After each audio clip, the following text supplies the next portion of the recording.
Welcome, beautiful memories of family. It is so good to be with you again. Thank you so much for being a part of this channel. Really, truly appreciate you. So, today I have a special guest with me. Who can guess? Do we look alike? maybe not. But today I have the honor and privilege of having my mom with me today. So who can guess how old she is? Don't just leave it in the comment section how old you think my mom is. But this is just I have her with me today just in anticipation of Mother's Day. Mother's Day is around the corner, and I just thought who would be best to have with me on the channel, my very dear mom. Thank you for coming, mommy. Thank you for coming. So this is my mom family. This is the woman who birthed me. For mothers out there, you do a good job. You do an awesome job. So this is one timber and caliber woman sitting right beside me, my mom. And again, mommy, thank you for being on the show. And just to start off with, tell us a little bit about yourself. So my family, my online family, can know a little bit about you. Well, she has introduced me. I'm the mother of the presenter.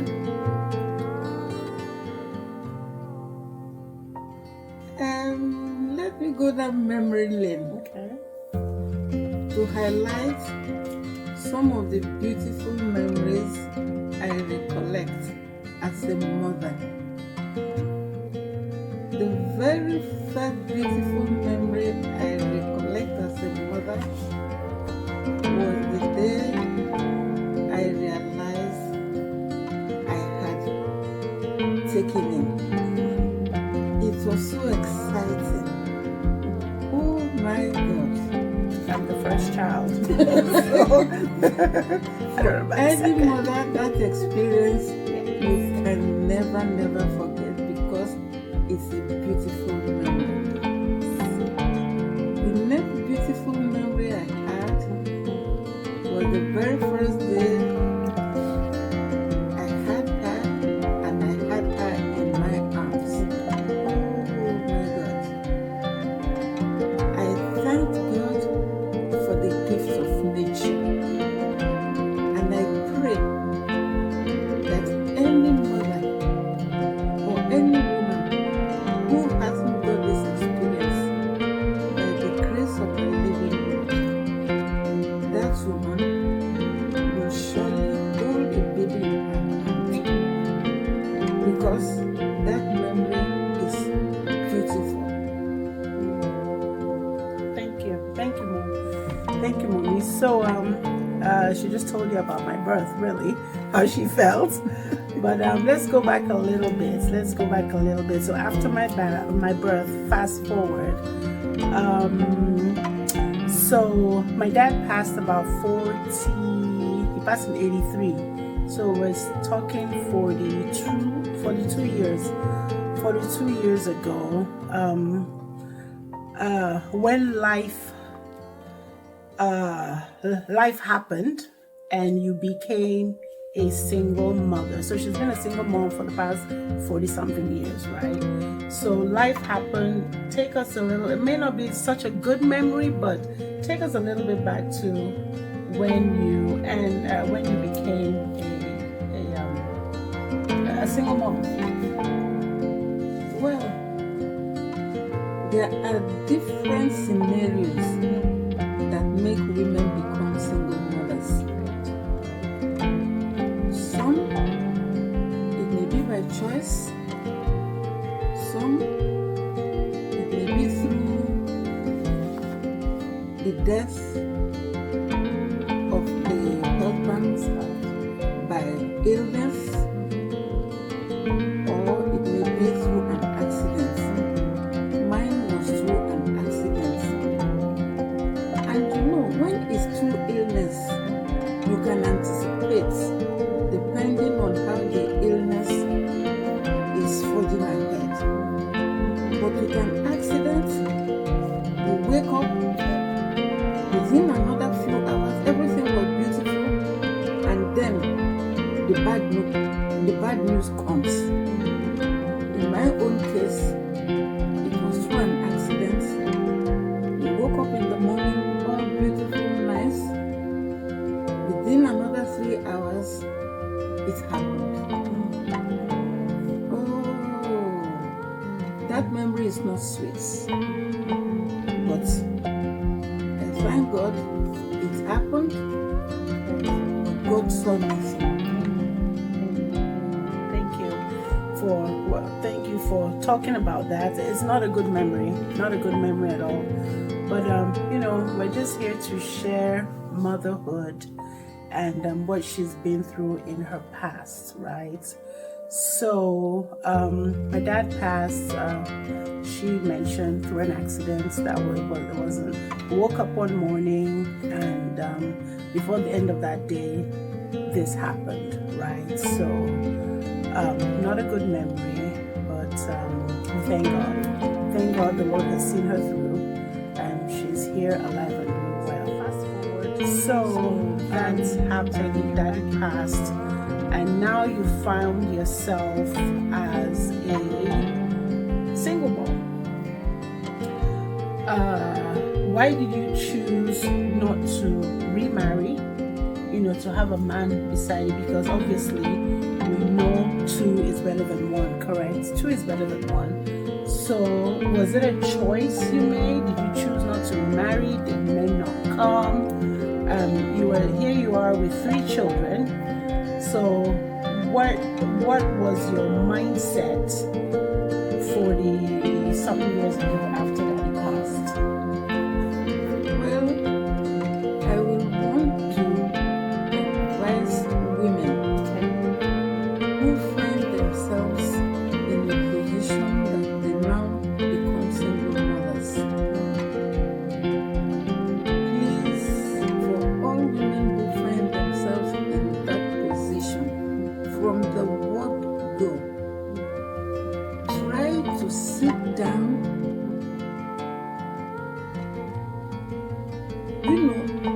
work out what you feel are your priorities, how you are going to handle it, and what you will settle for. In my own case, I sat down, thought about the whole thing, and I decided that it was best for me to take care of my children with the very little thing I had in form of my income. Please, women, make sure that when these children are with you as a single mother, you don't overindulge them. Don't overindulge them in anything. So when you say overindulge, what does that mean?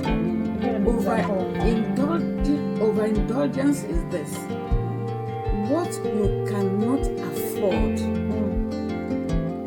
Don't try to impress them that you can afford it.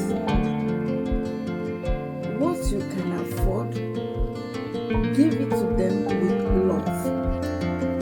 Once you make the children realize that this is the position, they'll work with you. Let me give you my own typical example. When my husband died, my children were, the 3 of them were in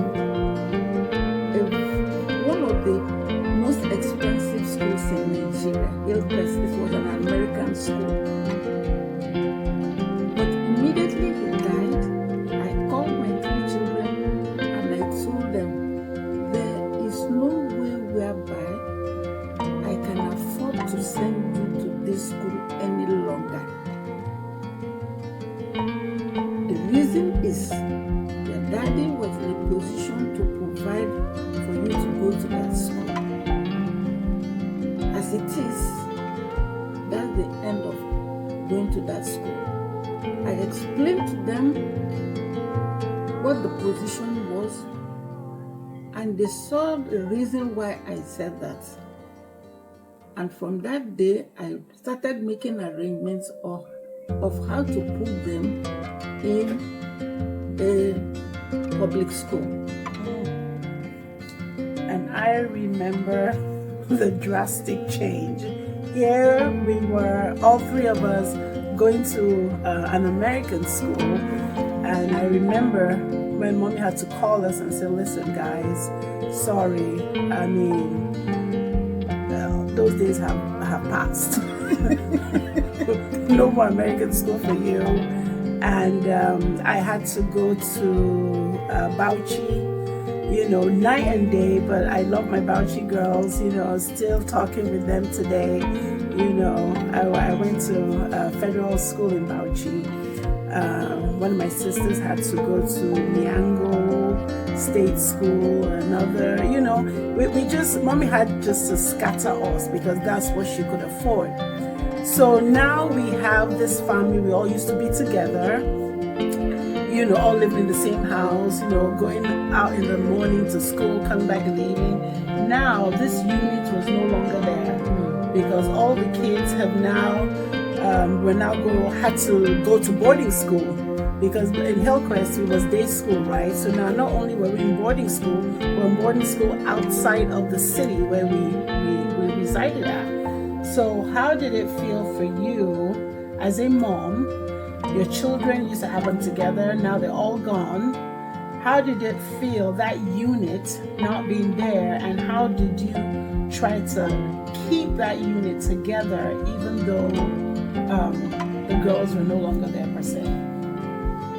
Well, it's because right from the word go, when they were kids, I made sure I brought everybody together as a family. Sure. The only thing I made sure of after they left home was immediately they come back, all the goodies they missed at home while in the school, I provided.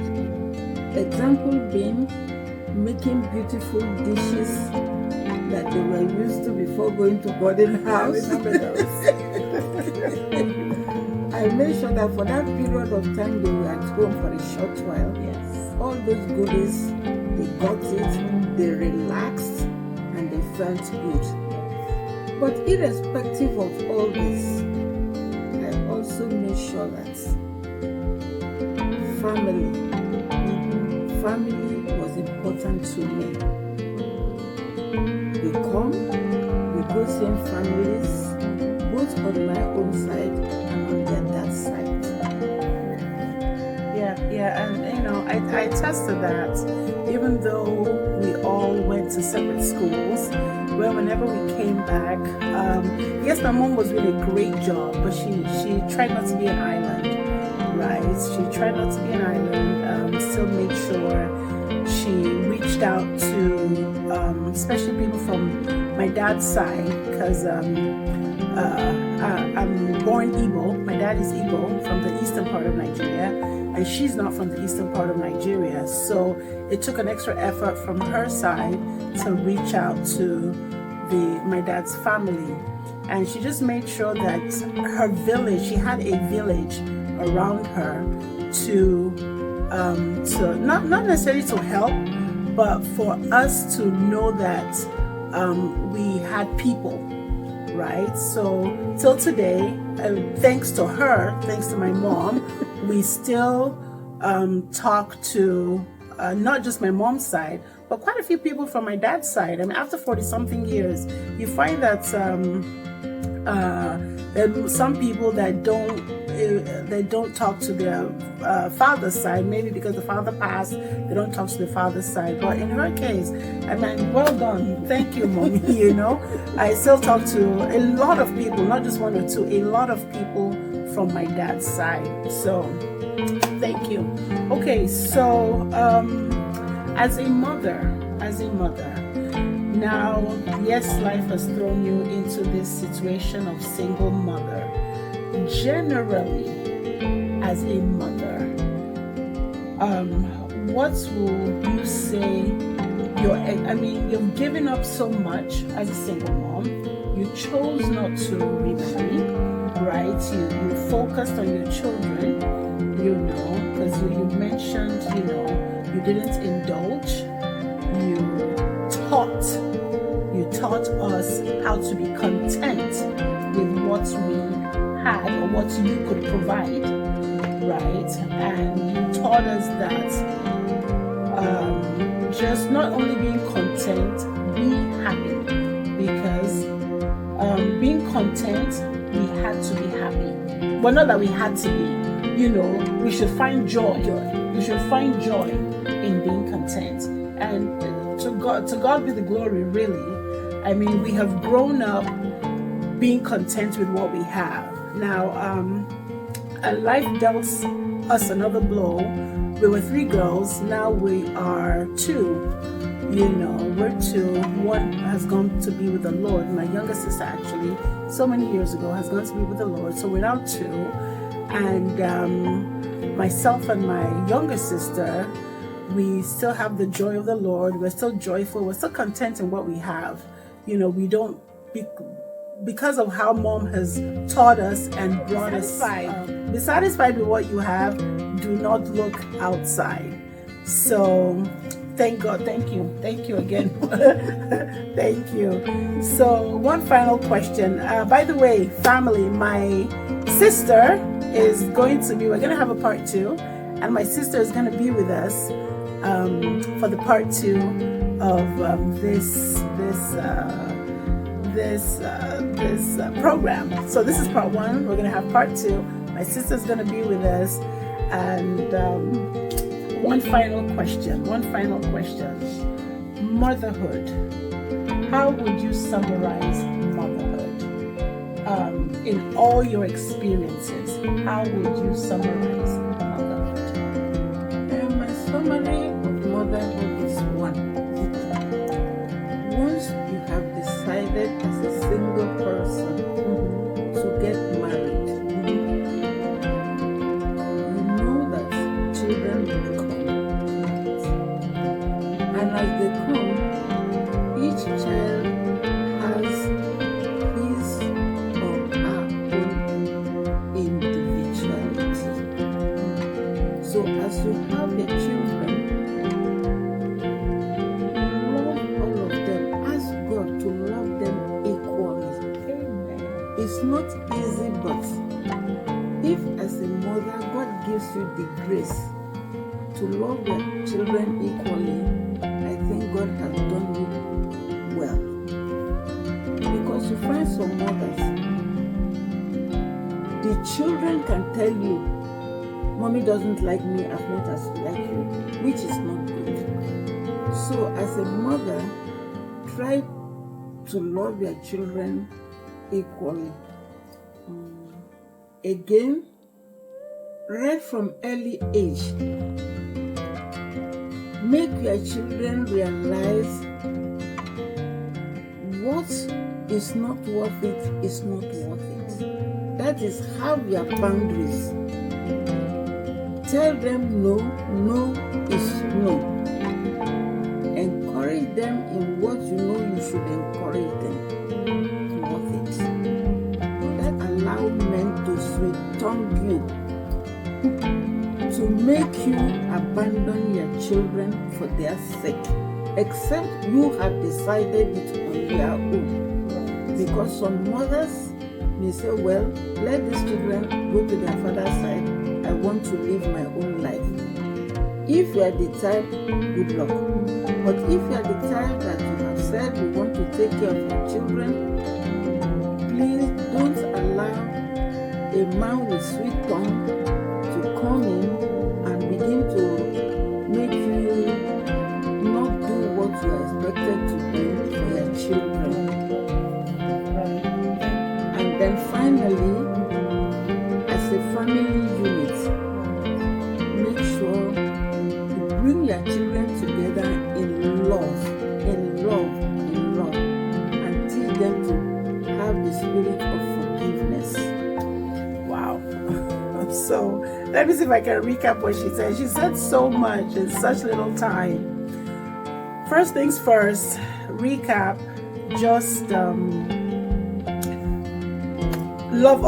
ask God for the grace to love your children equally. That makes so much sense. And if you have the one child, that's different. But if you have 2, 3, 4, you do not want your children to say, oh, mommy loves you more than me, or daddy loves you more than me. Well, in this case, mothers, mommy loves you more than me. We don't want that to happen. So we need the grace to do that. That was one thing I heard. Another thing was do not let any opposite sex sweet talk you sweet talk you up to the extent whereby you lose focus on your children, right? Once you are a single Yes, mom. as a single mom, do not lose focus. Don't let someone sweet talk you into losing focus, right? And then what was the other thing you said? You said togetherness. Yes. You need to make sure the children are together. Love one another, be together. It's so important. You find that in so many families, believe it or not, in so many families, there's a brokenness. And kudos to parents, and more kudos to single moms. It is not easy because single moms do so much. So anyway, thank you, Mommy. This is part one. There's going to be part two. My sister is going to be here to help us interview mom together. So again, thank you. We do have shirts, actually. We have shirts. Beautiful mom creates beautiful memories. So in the link, there's a link below. Please order your t-shirts for your mom. It's a beautiful t-shirt. When we're doing part 2, you'll see us wearing it. So please support us and order a t-shirt. Again, thank you for being a part of this program today. Looking forward to another episode. And please like, subscribe, and share. Have a wonderful Mother's Day to all you mothers out there. You are the best, and God bless. Thank you. Thank you, Mommy. Thank you. You're welcome. Okay.